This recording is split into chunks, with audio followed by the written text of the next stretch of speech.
Thank you. It's an honor to be here. I want to recognize the team at AFPI for putting this on. I chose to be here for a reason, for delivering the speech that we're about to today. I think this will be quite possibly the most consequential speech about exactly how we will get this job done of shutting down the administrative state. But the reason I wanted to do it and wanted to recognize many of the people in the audience today is that you have been at the bleeding edge of this fight.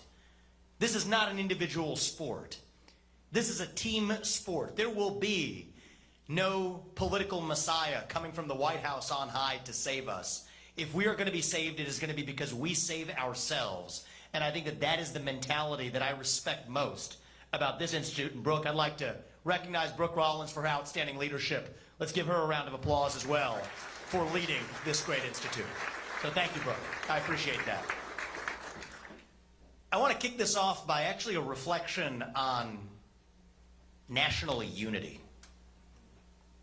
We are deeply divided as a country today. And I think the way that some in both political parties imagine we might get to national unity is through compromise. It would seem to be the obvious approach, actually. If you have people who are badly divided, perhaps the way you get to uniting that country is through compromise. I actually reject that vision. I believe that the way we will unite this country is by being uncompromising about the principles that set the country into motion in the first place. I think we have to be honest with ourselves that America was not founded on moderate ideals. America was founded on radical ideals. That idea that you get to speak your mind, and you do, and you do, and you do too, as long as I get to in return. That is a wild idea for most of human history. It was done the other way. The idea that we're a nation not of men, but a nation of laws, founded on the rule of law, that we pursue excellence without apology, that you get ahead in this country not on the color of your skin, but on the content of your character and your contributions. These are extreme ideals. And the way we will reunite this country is not by hiding from the radicalism of the American Revolution, but by embracing it. That is our true strength. Our diversity and our differences, that's not our strength. Our strength is what unites us across that diversity. That's actually the subject of the speech today. One of those, perhaps the most foundational of those radical ideals.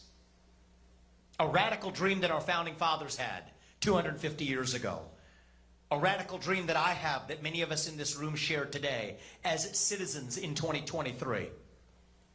That the people who we elect to run the government ought to be the ones who actually run the government.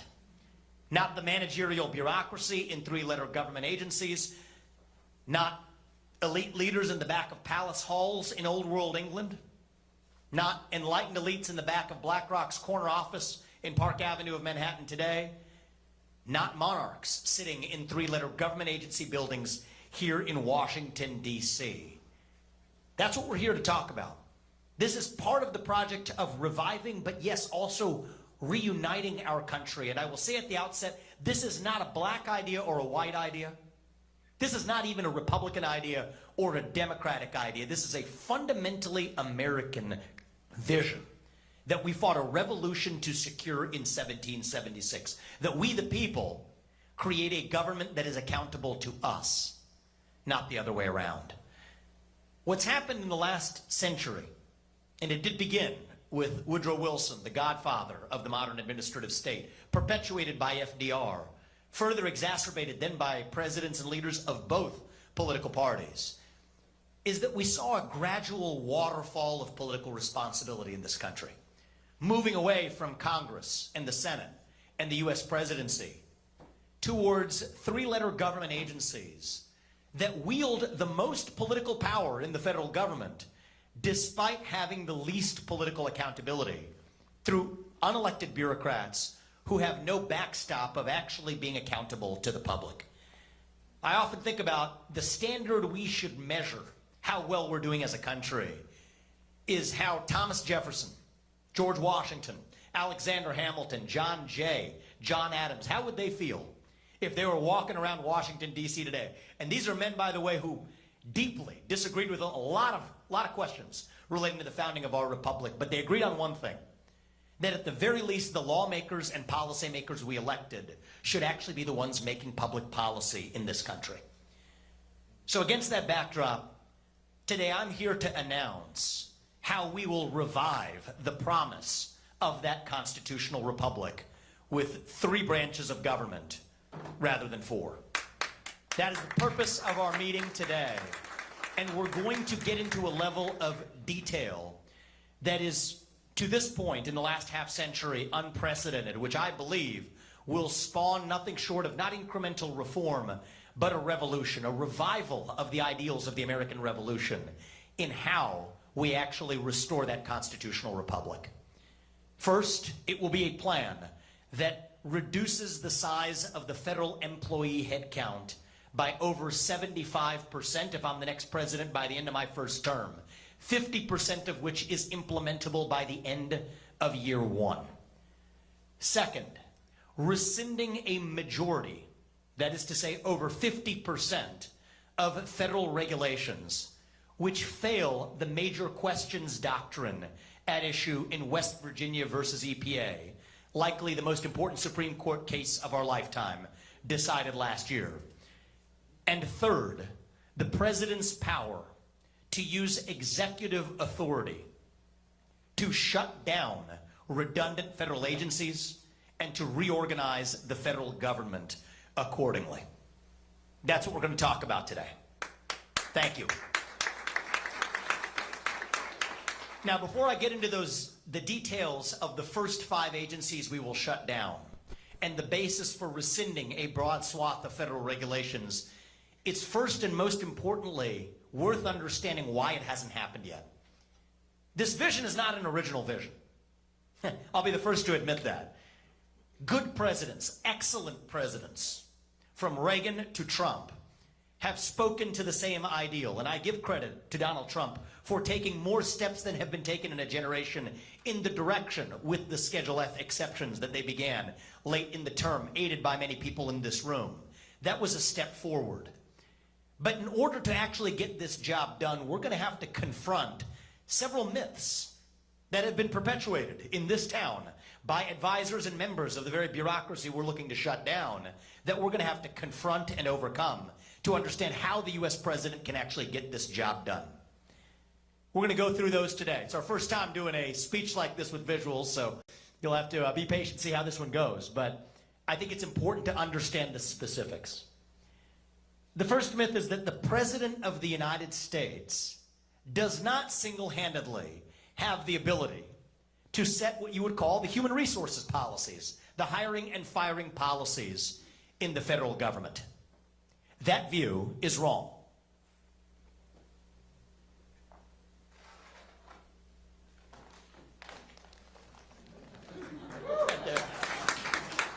The truth of the matter is that the U.S. president actually enjoys broad statutory authority to prescribe the rules of the civil service. If you want the citation, turns out the president, and I'm going to read from the U.S. Code, may prescribe such regulations for the admission of individuals into the civil service of the executive branch that will best promote the efficiency of that service. That's 5 U.S.C. 3301.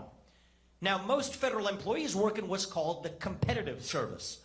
Well, it turns out the rules governing the competitive service for the U.S. president are even broader, pursuant to 5 U.S.C. 3302, that says the U.S. president has similar power to, I quote the law, prescribe rules governing the competitive service, which includes most federal bureaucrats. What does that mean? It's like the equivalent of working at a company. The HR department does not actually determine the rules without reporting into the CEO. It works the same way for the U.S. federal government as well. Well, that leads to a second myth that's perpetuated itself in this discussion of how we take on the administrative state. So far we've established that the U.S. president has, pursuant to 5 U.S.C. 3302, sole authority to set the regulations, the rules governing the Office of Personnel Management, governing the competitive service. Well, The myth number two that's been taken for granted in our national history is that the President of the United States is limited in his ability to fire those employees pursuant to a part of the U.S. Code known as 5 U.S.C. 7513A, which creates so-called for-cause limitations, which say that the U.S. President cannot fire a bureaucrat unless it is what you call for cause, breaking the law, doing something egregious. That's been the status quo in Washington, D.C. Turns out that is actually a myth.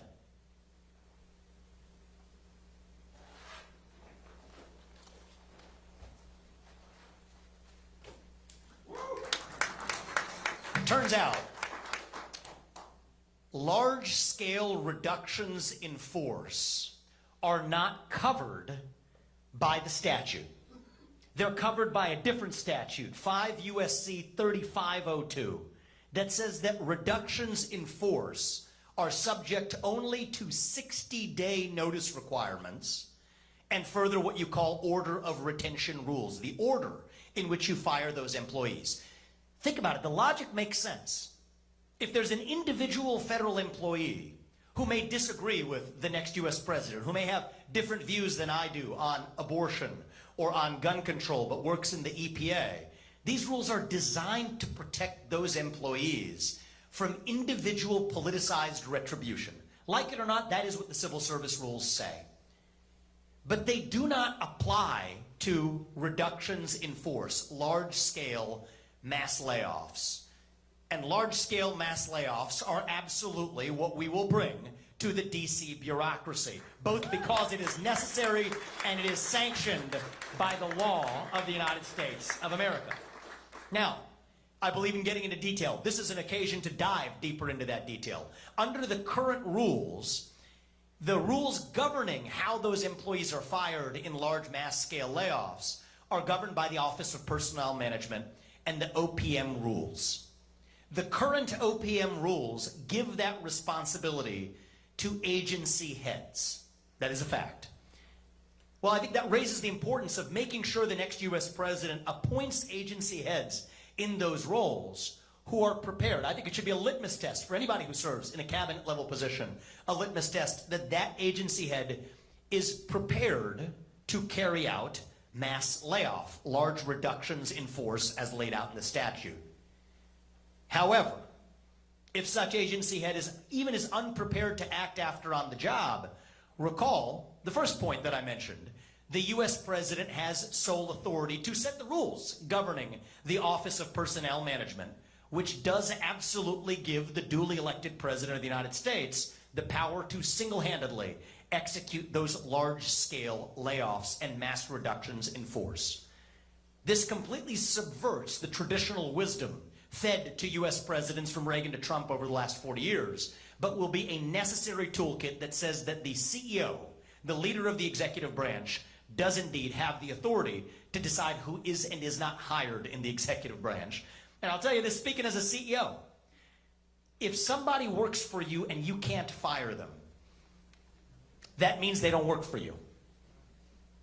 It means you work for them because you're responsible for what they do without any authority to actually change it. But the beauty of this is that our law tracks this directly if we're willing to actually read the law in totality. So now, because this is important, we're going to get a lot of pushback to this speech, I have no doubt about it. I want to go to actually a common misconception that comes up for how this is able to occur in practice.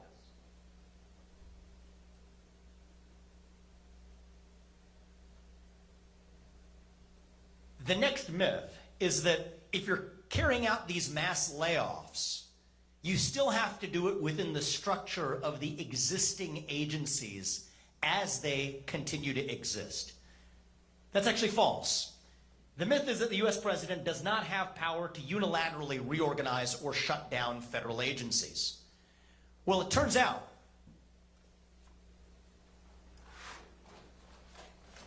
the truth of the matter is the key provisions of the 1977 Reorganization Act are actually still in effect. I'm going to read to you from the 1977 Act, 5 U.S.C. 901, active law today. And who would have ever thought it's worth paying attention to the words of the law itself? The president shall. There are statutes that say the president may. This isn't one of them. The president shall, from time to time, examine the organization of all agencies and determine what changes in such organization are necessary to carry out any policies set forth in this statute. What are the policies set forth in that statute? I've picked two examples for our purposes today. Number one, to reduce expenditures and promote economy to the fullest extent consistent with the efficient operation of government. Number two, to reduce the number of agencies by consolidating those having similar functions under a single head, and to abolish, that's not my word, that is a word in the statute, to abolish such agencies or functions thereof as may not be necessary for the efficient conduct of the government. This is not a suggestion to the U.S. President from Congress. This is a mandate to the U.S. President from Congress to exercise the authority to reorganize and shut down, statute's words, abolish such agencies if it promotes the economy, or, in the alternative, if it eliminates redundant federal agencies. This completely debunks the traditional mythology that actually the way the U.S. President actually has to act is by going to Congress.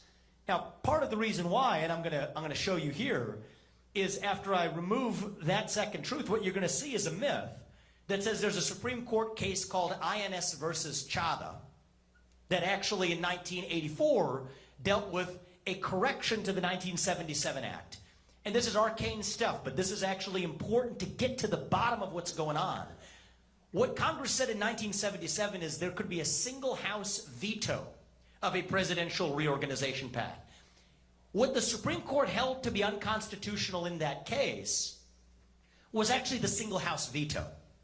So they said, no, you can't do it with a single House veto. It has to go through both chambers of Congress. That's what INS versus Chadha said, but it's been misinterpreted and fed incorrectly to people who have occupied the position that I'm running to occupy to say that that stops the U.S. President from acting unilaterally. The truth of the matter is, those provisions that required the U.S. President to seek congressional consent, those provisions had deadlines. But the unexpired provisions that are still good on the books are the ones that actually mandate the U.S. President to examine the efficient functioning of government from time to time.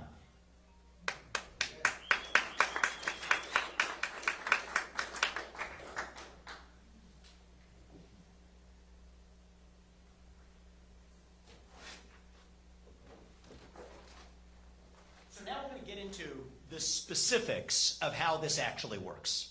Okay, what agencies are we actually going to shut down and how? I mean, the final real myth here that I think we got to pay attention to is this idea that the administrative state, as we know it, is somehow an impartial scientific management project that is able to take on what we the people can't be trusted with. This is what's actually at stake here.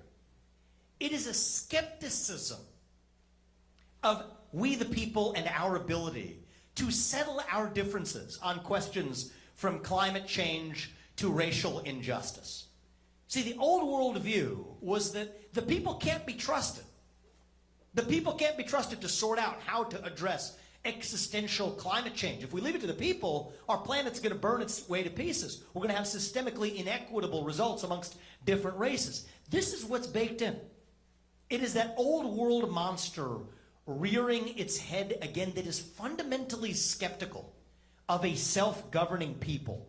But what we actually have in this country is a constitution that in Article 2 of the Constitution clearly states that the executive power shall be vested in a president of the United States. And the person whom we elect to run that executive branch, the U.S. President, must actually once again be the person who actually runs that executive branch of government.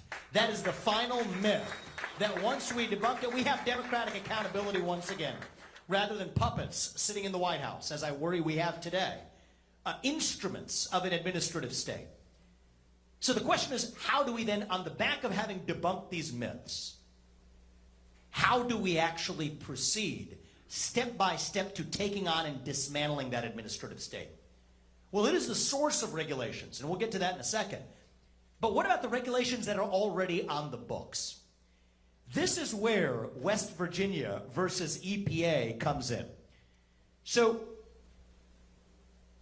this is likely the most important Supreme Court case of our lifetime when it comes to the ability to restore our constitutional republic. What the Supreme Court held here is that there are certain major policy questions. This is called the major questions doctrine, that have to be decided by publicly elected representatives, those who serve in Congress and those who serve in the U.S. Senate. These questions cannot be delegated without express congressional authority to third-party administrative agencies. So here there was a clean power plan perpetuated by the Obama administration that came from the EPA that restricted what coal industry participants could and couldn't do. And the reason they found that violated the major questions doctrine, this is really important, is that that would on net result in about $2,000 of added expense per American family. And that was a sufficiently major impact on the economy that it violated the ability of the administrative state to actually do it. Well, that was an outstanding decision, well argued from the current court, which I give the prior Republican president, President Trump, immense credit for giving us a court that came to the right place on this question. But now we have to take that to the next level. If those regulations in the Clean Power Plan were unconstitutional, then that quite literally means that most federal regulations, I don't use that colloquially, I mean that literally, a majority, quite likely an overwhelming majority of current federal regulations are unconstitutional under current law in the United States of America.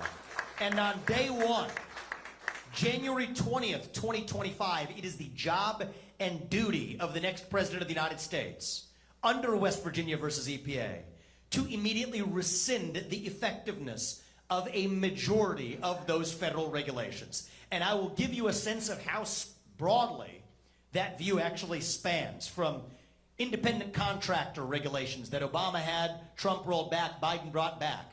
We have gig economy workers numbering in the hundreds of thousands, if not millions, over 1 million across the country, covered by these regulations that were passed in violation of the major questions doctrine based on the West Virginia versus EPA standard. E-cigarette regulations from the FDA that are driving more of them into the black market. Like many regulations at the FDA, which do not match any statutory authority that Congress ever gave to the FDA, are unconstitutional under the major questions doctrine. Car modeling standards for large cars versus small cars.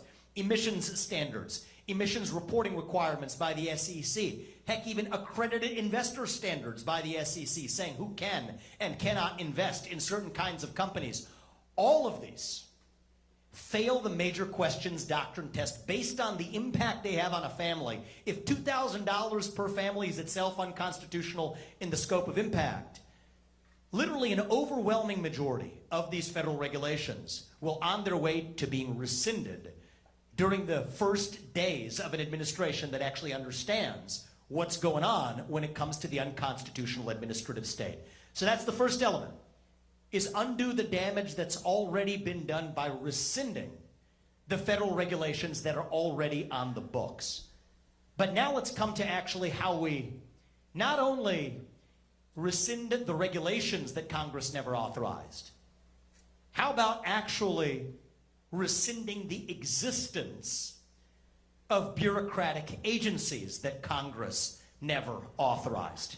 And I'm going to start with an agency that, to many people's surprise, was not, despite getting appropriations yearly, was not actually authorized by Congress.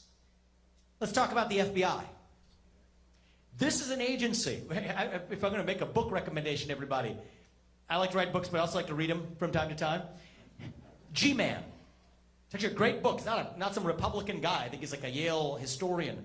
Came out in the last couple of years. Pulitzer Prize winner, laying out the history of J. Edgar Hoover's legacy in the FBI.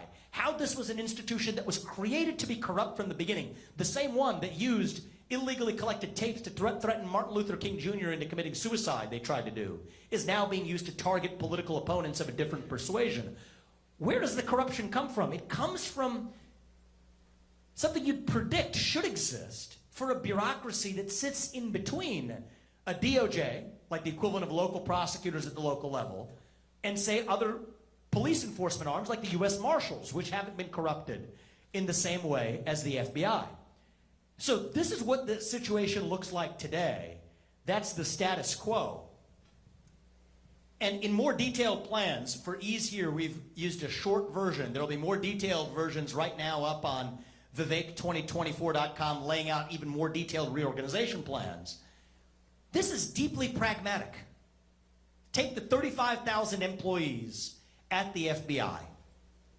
20,000 of them are in non-essential functions, back office roles, many of whom report into, of all building names, I'm not making it up, the J. Edgar Hoover building right here in Washington, D.C. They're going to go home when we shut it down and find honest work in the private sector. But 15,000 of those employees are going to be reorganized into the U.S. Marshals, into the Financial Crimes Enforcement Network at the U.S. Treasury, into other parts, the DEA, that are taking on the drug enforcement problems that we have in this country. Because part of the problem when you have a bureaucracy that runs this deep is that they find things to do that they shouldn't have been doing in the first place. Post 9/11, what happened with the FBI is they took on counterterrorism, from drug enforcement to child sex trafficking to financial crimes and white-collar network enforcement.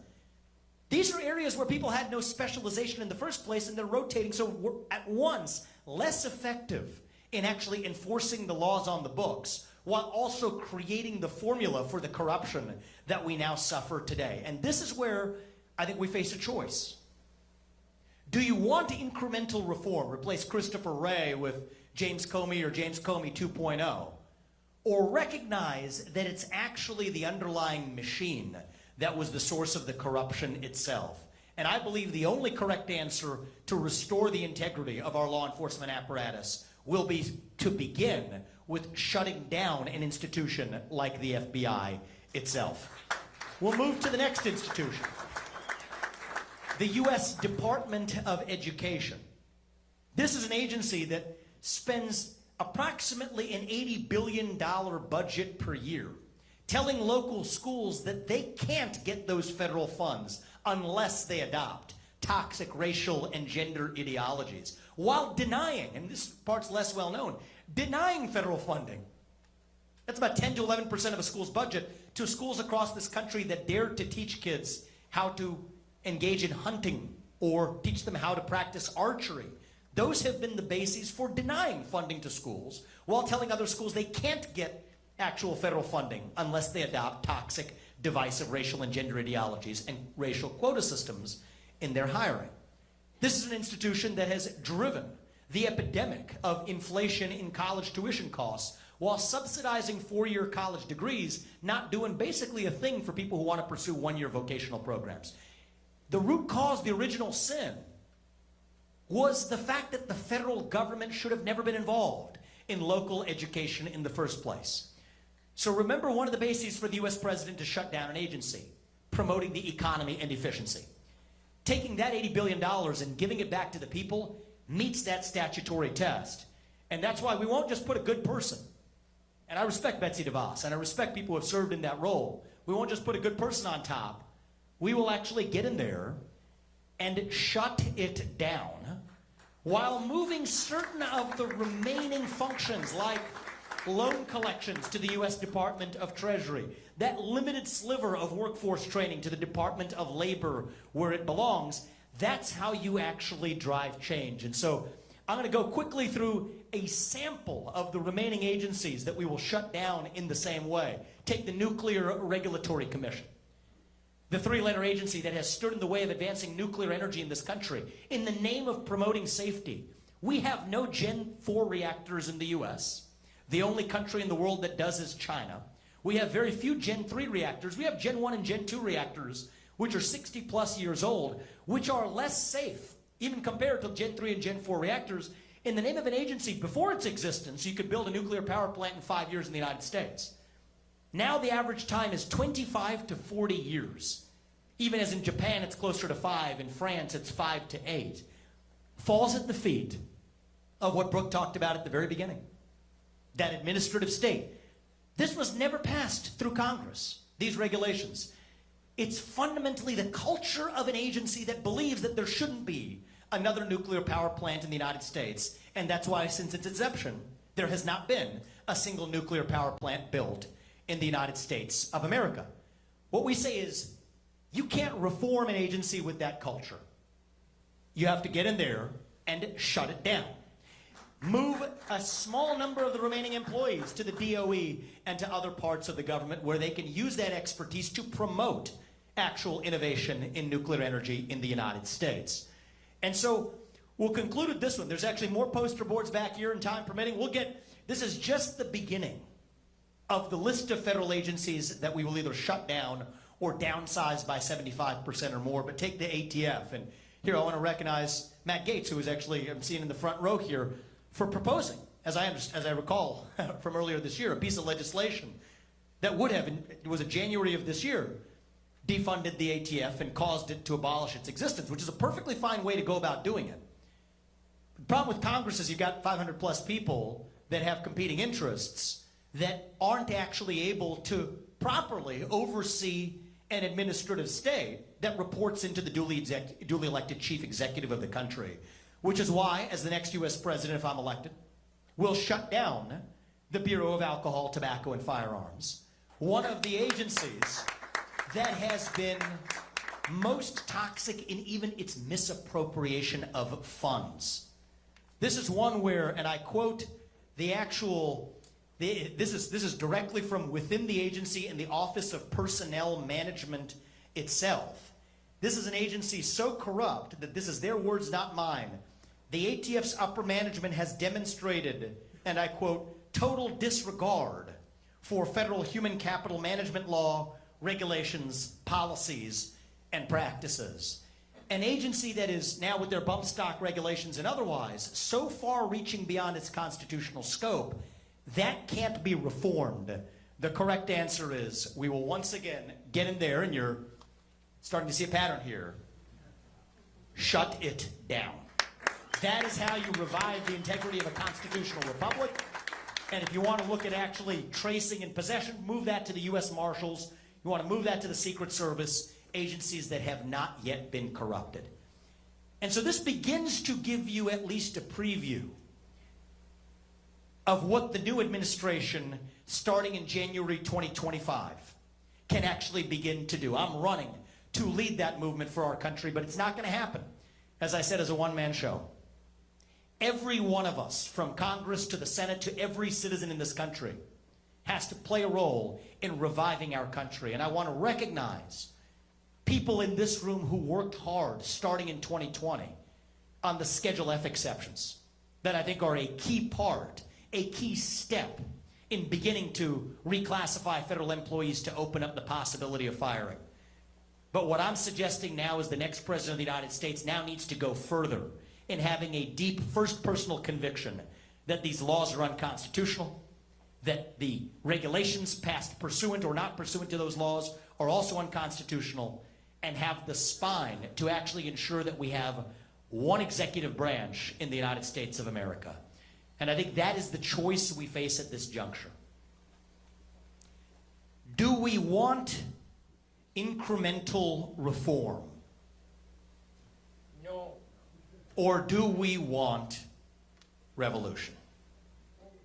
I stand on the side of a revival of those 1776 ideals.